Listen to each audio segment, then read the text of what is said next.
Assalamualaikum warahmatullahi wabarakatuh. Hai semuanya, berjumpa lagi dengan saya dalam video pembelajaran mata kuliah Hukum Ekonomi Syariah. Pada video kali ini, adapun materi yang akan saya bahas adalah materi tentang akad. Akad merupakan sesuatu yang tidak dapat dipisahkan dalam kegiatan ekonomi. Dalam melakukan transaksi sehari-hari, tentu ada akad-akad di dalamnya yang kita lakukan. Kita ambil contoh saja, transaksi jual-beli misal. Dalam melakukan jual-beli, itu ada akad jual-beli di dalamnya yang harus kita patuhi ketentuan baik itu syarat dan rukunnya. Agar jual-beli yang kita lakukan ini memang jual-beli yang sah dalam pandangan hukum Islam.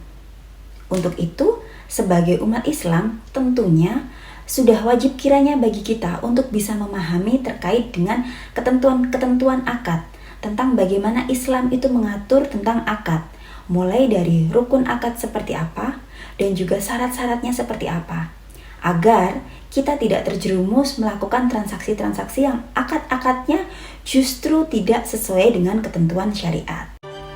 Pengertian akad salah satunya dapat kita lihat dalam kompilasi hukum ekonomi syariah pasal 20, yang mana di sana disebutkan bahwa akad merupakan suatu kesepakatan dalam sebuah perjanjian antara dua pihak atau lebih untuk melakukan dan atau tidak melakukan perbuatan hukum tertentu. Setelah kita mengetahui tentang pengertian akad, tentu selanjutnya yang harus kita pahami itu adalah rukun-rukun dalam akad. Adapun rukun akad itu dijelaskan dalam KHIS pasal 22.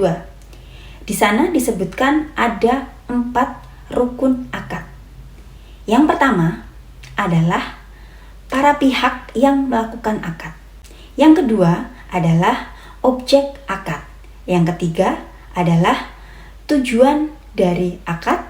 Kemudian yang keempat itu adalah kesepakatan. Hal yang tak kalah penting berikutnya yang harus kita pahami dalam akad, selain keempat rukun tadi, bahwa kita juga harus memahami bagaimana syarat sahnya dari keempat rukun tersebut.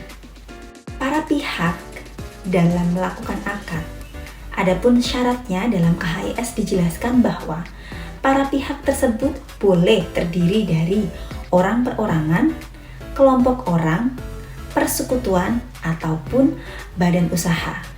Dan tentunya para pihak ini harus cakap hukum, berakal, dan tamyiz. Berikutnya terkait dengan objek akad, adapun syarat dari objek akad ini yang dapat kita lihat dalam kompilasi hukum ekonomi syariah, bahwa objek akad itu adalah amwal atau harta ya, atau jasa yang bermanfaat dan dibutuhkan oleh kedua belah pihak. Tentunya objek ini juga harus halal, suci, kemudian merupakan milik sendiri dan dapat diserah terimakan. Kemudian adapun mengenai dengan tujuan akad dalam KHIS itu dijelaskan bahwa tujuan akad itu adalah untuk memenuhi kebutuhan hidup dan atau untuk pengembangan usaha para pihak yang melakukan akad. Adapun terkait dengan sigot atau ijab kabul di antara keduanya, itu harus dilakukan dengan jelas, baik itu secara lisan, tertulis, ataupun melalui perbuatan.